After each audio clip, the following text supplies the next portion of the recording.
College, Pennsylvania has issued a severe thunderstorm warning for East Central Lancaster County and South Central Pennsylvania until 2:30 p.m.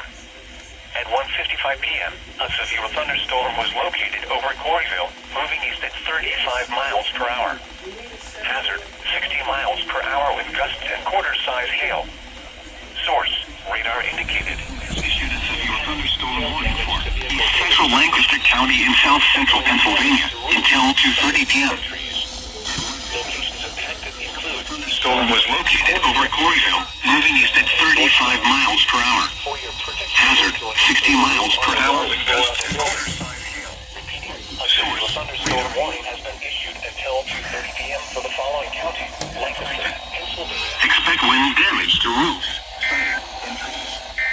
Locations impacted include Strasburg. The National Weather Service and State College, Pennsylvania has issued a severe thunderstorm warning for interior room on the lowest floor of the building. Pennsylvania. Repeating, a severe thunderstorm warning has been issued until 2:30 p.m. for the following counties: Lancaster, Okay, that...